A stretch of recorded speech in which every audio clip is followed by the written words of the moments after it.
देखो, मुझे पता है कि आपका भी बेड अभी बिल्कुल ऐसे ही कुछ दिख रहा होगा, जिनका भी कल एग्ज़ाम है या फिर कुछ दिन बाद एग्ज़ाम है। ख़ास करके क्लास 10th वालों का, क्योंकि उन्हें ना सारे लोग ना इतने डरा दिया है ना, चाहे वो टीचर्स हों या फिर पेरेंट्स हों। देखो, हम भी आपसे यही कहने आए थे कि देखो, आज थोड़ा-सा पहले सो जाना, 6-7 घंटे सो के मतलब 6-7 घंटे की नींद लेके तब जाना आप एग्ज़ाम देने।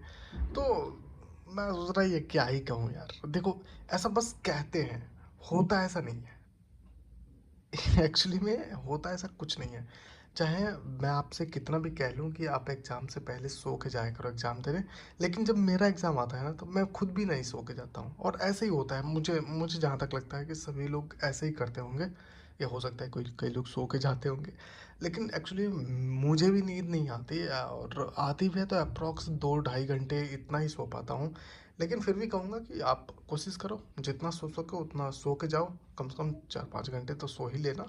और अगर नींद ना आए तो ज़बरदस्ती सोने की कोशिश भी नहीं है, ठीक है।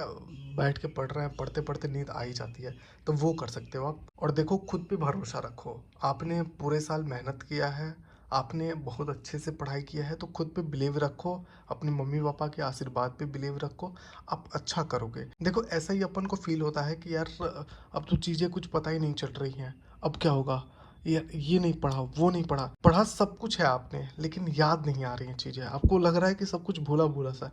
लेकिन ऐसा ऐसा बिल्कुल नहीं होता, समझ रहे हो ना। ऐसा बस हमें लगता है। लेकिन जब आप एग्ज़ाम सेंटर पे जाओगे और आपके सामने जब क्वेश्चन पेपर आएंगे, सारी चीज़ें आपको वन बाय वन करके रिकॉल होते जाएंगी। तो बिल्कुल घबराने की ज़रूरत नहीं है। ये आपके साथ नहीं हो रहा है, ये सबके साथ ऐसे ही होता है। खास करके जब आप फर्स्ट टाइम बोर्ड का एग्ज़ाम देने जा रहे हो, और आप बचपन से ही सुनते आ रहे हो बोर्ड का एग्ज़ाम, बोर्ड का एग्ज़ाम, बोर्ड का एग्ज़ाम, और फर्स्ट टाइम जब आप जा रहे हो बोर्ड का एग्ज़ाम देने, तो ऐसे फील होता है। और यकीन मानो, आप जब फर्स्ट एग्ज़ाम जिस दिन दे के आओगे ना, मतलब कल कुछ लोग दे के आएंगे, तो जिस दिन आपका फर्स्ट बोर्ड का एग्ज़ाम हो जाएगा ना, जब आप वापस आओगे ना, तो आप सोचोगे यार, ये था बोर्ड का एग्ज़ाम, ये तो हमारे स्कूल के एग्ज़ाम से भी ईजी था।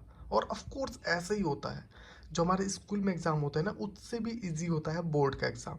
तो बिल्कुल घबराना नहीं है, बिल्कुल आराम से रहो। और हाँ, एक और बात, देखो, कुछ भी इधर उधर का खाने का नहीं है। बिल्कुल नॉर्मल खाना खाओ और सो जाओ आराम से। मतलब जो भी आप डेली बेसिस पे खाते हो ना, उसे ही खाओ। कुछ भी अलग खाने की ज़रूरत नहीं है, और ना ही कल सुबह खा के एग्ज़ाम देने जाने की ज़रूरत है। डेली जो आप खाते हो ना, जो आपका बेसिक रूटीन है, उसके हिसाब से ही चलना। कुछ अलग करने की कोशिश मत करना। बस वही कंटिन्यू करना जो आप पहले से करते आ रहे हो। एडमिट कार्ड, आधार या फिर जो भी चीज़ें लग रही हैं सेंटर पे जाने के लिए, तो आप लोग उसे ध्यान में रख लेना, और रख लेना अभी इकट्ठा करके। मतलब अलमीरे में या फिर कहीं भी रख लेना, मतलब अभी इकट्ठा करके। और सबसे बड़ी बात कि कई लोग ऐसे होंगे अभी भी कि ऐसे ऐसे पेन खरीद के, और वो ला के और अपने अलमारी में या फिर भगवान जी के चरण में ऐसे रख दिए होंगे कि अब जैसे सुबह होगा, मैं इस पेन को उठाऊंगा और लेके चला जाऊंगा एग्ज़ाम सेंटर पे, एग्ज़ाम दे लूँगा। भाई, ऐसे गलती मत कर देना। जो भी आपने पेन खरीदा है, उससे कम से कम 3-4 पेज लिख देना। नहीं 3-4 पेज तो एक पेज अच्छे से लिख देना, ऐसे गोज वोज देना, ताकि वो पेन अच्छे से चलने लगे। पता चले कि आप नया पेन खरीद के ला के रखे हो, और देन सोच रहे हो कि पहला इसे अक्षर मैं एग्जाम में ही लिखूंगा, तो फिर हो सकता है कि उस पेन में कुछ गड़बड़ी हो जाए, वो रुक रुक के चलने लगे। तो ऐसी गलती मत करना, घर पे ही पेन को कम से कम चला लेना। बाकी आपने बहुत अच्छे से पढ़ाई की है, तो खुद पे बिलीव रखो, आप अच्छा करोगे यार। Don't worry. और यकीन मानो, आप जब कल एग्ज़ाम दे के आएंगे ना, तो इसी वीडियो के नीचे जाके आप इतने प्यारे प्यारे से कमेंट किए रहोगे ना, मैं वो सब देखूंगा, और मज़ा भी आएगा मुझे कि आप बताओगे कि आप कितने डरे हुए थे, और ये एग्ज़ाम कितना टुच्ची सा निकला। मतलब ठीक है, बोर्ड का एग्ज़ाम है, थोड़ा सा होता है, लेकिन आप जितना सोच रहे हो ना, इतना टफ नहीं होता यार बोर्ड का एग्ज़ाम। और हाँ, एक और बात बतानी थी कि आप लोग एक भी क्वेश्चन ऐसे छोड़ के मत आ जाना। देखो, कई बार कुछ ऐसे क्वेश्चन होते हैं जिनका आंसर हमें नहीं आते हैं, तो उसको ऐसे छोड़ के आना नहीं है। आप उससे रिलेटेड कुछ भी लिख देना, लेकिन लिख देना। किसी भी क्वेश्चन को ऐसे ब्लैंक छोड़ के नहीं आना है, उसके आंसर में कुछ ना कुछ लिख देना है। देखो, अगर आप कुछ लिखोगे ही नहीं, तो फिर अगला जो एग्जामिनर होगा या फिर जो कॉपी चेक करेगा, वो आपको नंबर देना चाहेगा भी तो किस पे देगा। कुछ तो लिखा होना चाहिए ना आपके पास।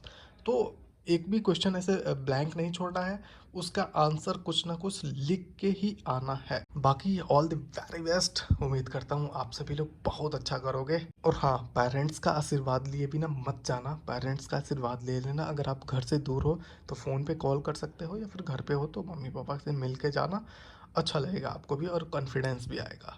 Thank you. अब जाओ आराम से खाओ पियो मौज करो थोड़ी बहुत, अगर आपने शॉर्ट नोट्स बनाई है तो एक बार पलट के देख लेना रात में, बाकी आराम से सो, कल सुबह उठ के जाएंगे पेपर देने। तो बिल्कुल घबराना नहीं है। चलो, बाय बाय।